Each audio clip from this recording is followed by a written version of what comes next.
Well, it looks like Neil Young will keep rocking in the free world. His music has already found a new home one day after Spotify refused to give in to the rocker's ultimatum to drop Joe Rogan's podcast from its platform over fake vaccine information. Young's music will now be streamed exclusively on SiriusXM. The controversy is generating so much attention today that the hashtag Spotify deleted is currently trending on Twitter.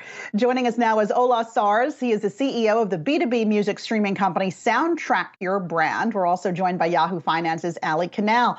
Thanks so much, Ola, for being with us. I know you used to work for Spotify before starting your own company. They paid something like $100 million for the exclusive rights for Rogan's podcast. Does siding with him over Neil Young make good business sense for Spotify? Well, I actually started a company together with Spotify. I didn't work for them, so I was a co-founder of my current company with Spotify, but I did work with the Beats and Apple team previously, and I know the industry quite well from both angles. Well, I mean, Spotify is growing up, right? It's moving from being a music platform company to becoming an audio media company. So it's inevitable that these decisions will come and they will have to take a more proactive stance on what content goes through the platform. I mean, they're already serving more than 300 million listeners, right? So becoming a media company leads to these types of questions. And if it's right or wrong, I think Spotify is a very intelligent company. They come prepared to this type of situation. So I think they need to have their policies set out here, right? And they have when they moved into this. This is probably not the only situation that they'll be in.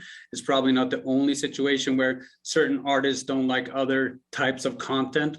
There's probably stuff going on in Europe and the US at the same time. So this will be day-to-day business for Spotify handling like any other media company moving forward. And Ola, we should mention that Yahoo Finance did reach out to Spotify for comment. We have not heard back at this point. But what kind of precedent do you think this sets moving forward? And do you think the power here lies in the streamers or the artists themselves? Well, moving to becoming a media company, right? It's about serving the consumers and serving not just a couple of 100 million consumers, maybe even 1 billion consumers moving forward. So once again, it's inevitable that there will be conflict in what content is distributed through the platform. So Neil Young's position, obviously he has the right to have an opinion of where his music is being distributed. He has the right to put it there or pull it back. And so does anyone on the platform, and they can. So once again, the trick here for Spotify or any type of media platform, I mean, Facebook, YouTube, Twitter, they have all been through this, right? And this is just Spotify's time to go through the same type of situation that these media companies have gone through. And I think the general stance for a company at that magnitude and growing up into becoming a global media giant like Spotify is to follow the regulation on the local markets and follow the law and maybe not take too much of a proactive stance and choosing what content and what not content to be there, but follow the policies in place, the legal frameworks in place, and then kind of let the free market speak. Ola, this is Karina Mitchell. Thanks for coming on. I want to ask you, how difficult is it to get a handle on illegal use and rights issues, and how much revenue do you think is lost?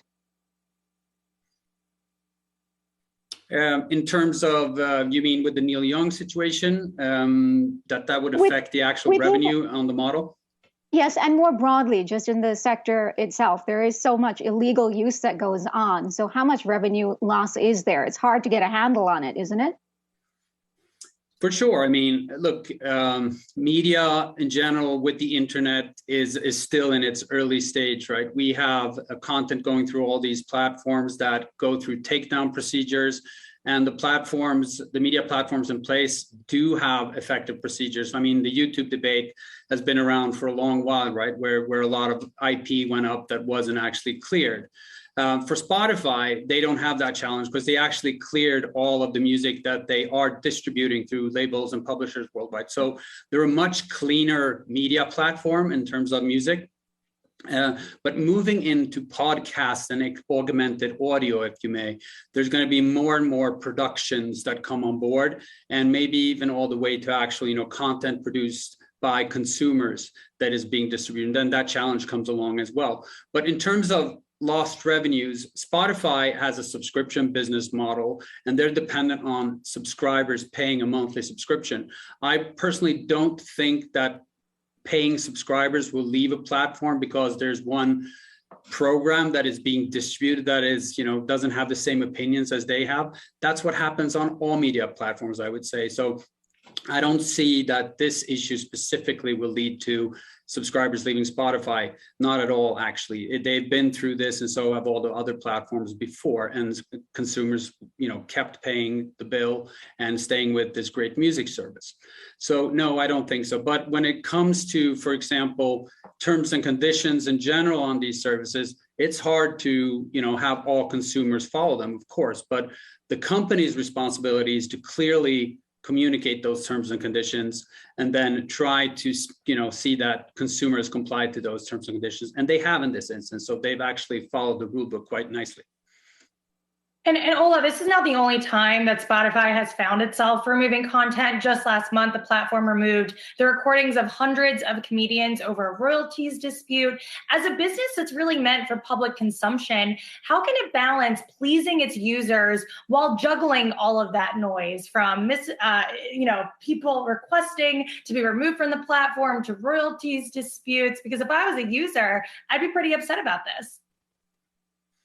Right. And once again, I just want to take the example of the other big media companies. I mean, YouTube is the most, clear example, right? They go through this every day, and they've been through it for years now.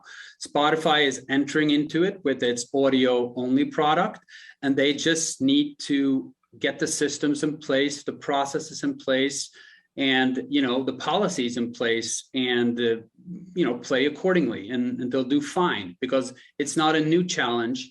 They're not the first consumer content distributed platform, and they have a lot that they probably have learned from the other ones and their mistakes. But once again, the general approach is clearly communicate the policies, clearly communicate the terms and conditions, and follow the law, and Spotify will be fine. Transparency is key. Ola Sars, CEO of Soundtrack Your Brand. Thanks so much. Okay, thank you. Thank you. And we are going to shift gears.